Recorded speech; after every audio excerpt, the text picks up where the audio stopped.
Well, এই ৫টা formula আমি যেগুলো শেয়ার করলাম, এগুলো টপ সিক্রেট। খুব অল্প মানুষরা এগুলো জানে এবং জানার পরে যারা এটাকে এপ্লাই করে, তারা মাত্র ১ মাসের মধ্যে নিজেকে নতুনভাবে আবিষ্কার করতে পারে। এই ব্যস্ততার দুনিয়ায় নিজেকে প্রমাণ করার জন্য কি কিছু রহস্য আছে বা কিছু টিপস আছে?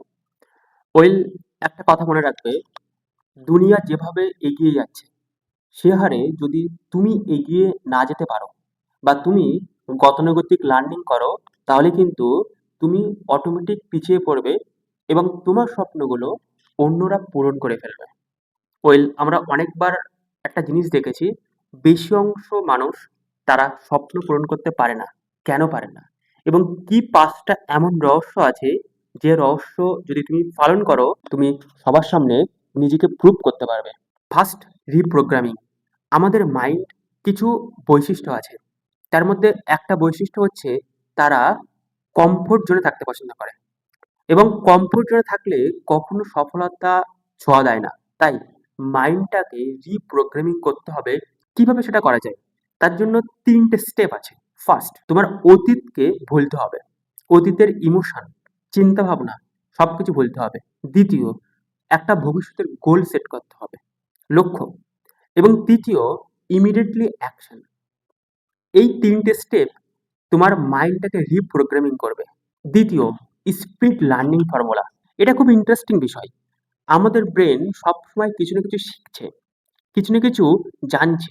যেরকম প্রত্যেক দিন তোমার কিছু খেতে দিতে হয় শরীরটাকে মুভমেন্ট করার জন্য, এটা বেসিক নিড। ঠিক তেমনভাবে আমাদের যে ব্রেনটা আছে, সেই ব্রেনেরও কিছু বেসিক নিড আছে। সেটা হচ্ছে ইনফরমেশন, তথ্য। যদি আমরা এই ব্রেনটাকে সঠিক ইনফরমেশন না দিই, তথ্য না দিই, ব্রেন অটোমেটিক যে কোনো ইনফরমেশনগুলোকে নিয়ে ফিট করবে। এবং বেশি অংশ ক্ষেত্রে দেখা যায় যে ব্রেন নেগেটিভিটির দিকে বেশি অ্যাট্রাক্টিভ হয়। নেগেটিভ ইনফরমেশন যেটা তোমার লাইফটাকে কখনো সাহায্য করবে না, বরঞ্চ আরো ক্ষতি করবে। ওয়েল, একটা ভালো মানুষ, আমি বলবো যে গ্রেট পিপলস, তারা কি করে? তারা সঠিক লার্নিং করে। এবং আমাদের লার্নিংটাকে ৪টে ভাগে আমি ভাগ করি। ৪টে ভাবে আমাদের ব্রেনটাকে শেখে বেশি। প্রথম, যখন সে সকালে ঘুম থেকে ওঠে, তখন ব্রেন বেশি তাড়াতাড়ি লার্নিং করে। দ্বিতীয়, এক্সারসাইজ বা যোগা করার পরে। কেউ যদি এক্সারসাইজ করে বা ব্যায়াম করে, তারপরে ব্রেন অ্যাক্টিভ হয়ে যায়। তৃতীয়ত, যখন কেউ ধ্যান করে, মেডিটেশন করে, তারপরে ব্রেন তার যত চিন্তা ভাবনা ভুলে গিয়ে তখন ব্রেন একাগ্রতার দিকে চলে যায়, তখন বেশি শেখে। এবং চতুর্থ, ঘুমোতে যাওয়ার আগে। যদি এই ৪টে জায়গায় আমরা আমাদের ব্রেনটাকে ভালো কিছু ফিট করাতে পারি, তাহলে মাত্র ৩ মাসে সে নতুন একটা মানুষ হয়ে উঠবে। ৩ নম্বর হচ্ছে কিওয়ার্স এর মধ্যে অপরচুনিটি খোঁজা। ওয়েল, কিওয়ার্স এটা মানে ঝুট ঝামেলা বা এমন একটা পরিবেশ বা পরিস্থিতিতে যেখানে তোমার চিন্তা ভাবনা সবকিছু সমাপ্ত হয়ে যায়। বেশি অংশ মানুষরা দেখা যায় যে ঝগড়ার মধ্যে ইনভলভমেন্ট চলে আসে। লাইফ আপস অ্যান্ড ডাউন, কখনো ভালো কখনো খারাপ, কখনো সে আনন্দ থাকে কখনো সে দুঃখ থাকে। কিন্তু যখন সে দুঃখ থাকে, তার মধ্যে ডিস্ট্রাকশন চলে আসে, তখন তার চিন্তাকে বন্ধ করে দেয়। আমাদের ব্রেনের মধ্যে অনেক রকম সিস্টেম কাজ করে, তখন সে সঠিক চিন্তা নিতে পারে না বা সঠিক চিন্তা করতে পারে না। যারা গ্রেট পিপল হয়, তারা সেই কঠিন পরিস্থিতিতে সঠিক সিদ্ধান্ত নেয়। তাদের ব্রেনটাকে এমনভাবে ডেভেলপমেন্ট করে। বলে, একটা গ্রেট মানুষ আর একটা অ্যাভারেজ মানুষের মধ্যে দুটো পার্থক্য কি? গ্রেট মানুষটা হচ্ছে, সে সঠিক সিদ্ধান্ত নিয়েছিল যে কোনো পরিবেশ যে কোনো পরিস্থিতিতে। আর যে অ্যাভারেজ মানুষ, সে ভুল সিদ্ধান্ত নিয়েছিল যে কোনো পরিস্থিতিতে। তাই সঠিক কিভাবে সিদ্ধান্ত নিতে হয় সেটা জানতে হবে। চতুর্থ, এবার তো সঠিক সিদ্ধান্ত নেওয়া জানলে, কিন্তু কখন নিতে হবে? খুব কুইকলি। আমরা কমফোর্ট জোনে বাস করি, এমন একটা জোনের মধ্যে যেখানে আমাদের আনন্দ থাকে। বেশি অংশ মানুষরা ইউটিউব, ফেসবুক, ইনস্টাগ্রাম অর্থাৎ মোবাইল ফোন ৫ থেকে ৬ ঘন্টা দেখে এবং তারা যে ৬ ঘন্টা দেখছে, তাদের মধ্যে কোনো লার্নিং হয় না। তাদের সিদ্ধান্ত নেওয়ার ক্ষমতা সম্পূর্ণ বিনষ্ট হয়ে যায়। তাই তারা সঠিক সিদ্ধান্ত নিতে পারে না।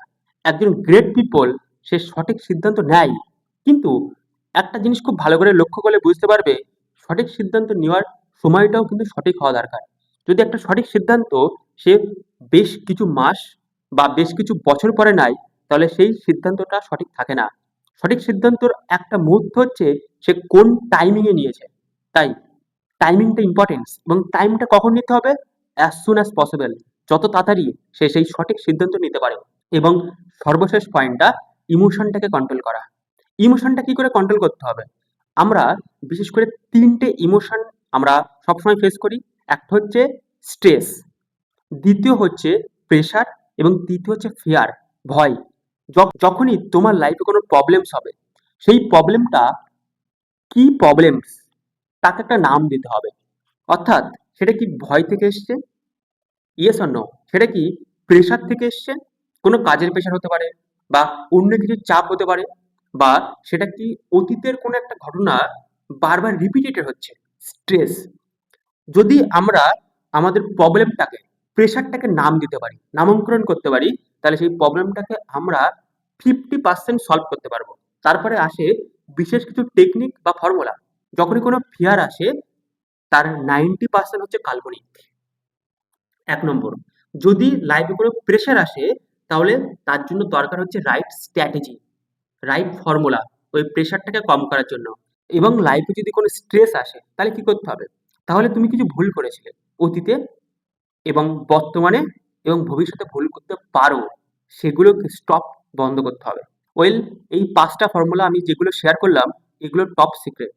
খুব অল্প মানুষ এগুলো জানে, এবং জানার পরে যারা এটাকে অ্যাপ্লাই করে, তারা মাত্র ১ মাসের মধ্যে নিজেকে নতুনভাবে আবিষ্কার করতে পারে। তাই আমি আবার রিপিট করছি, এগুলো ১০০টা বই পড়েও মানুষ পায় না। খুব টপ সিক্রেট। ওয়েল, আমি আশা করছি এগুলো তুমি তোমার লাইফে অ্যাপ্লাই করবে এবং লাইফটাকে পরিবর্তন করবে। যদি তুমি নতুন হয়ে থাকো, তাহলে সাবস্ক্রাইব করতে ভুলো না, কারণ আমরা এমন কিছু ভিডিও আনছি যেগুলো মোটিভেশন দুনিয়াটাকে সম্পূর্ণ চেঞ্জ করে দেবে। তাই কমেন্ট করতে ভুলো না, নতুন হলে সাবস্ক্রাইব করে দিও, এবং বন্ধুদের কাছে বা পরিবারের কাছে শেয়ার করে দিও। Thank you so much, have a great day. দেখা হচ্ছে পরবর্তী দিন নতুন একটা ভিডিও নিয়ে।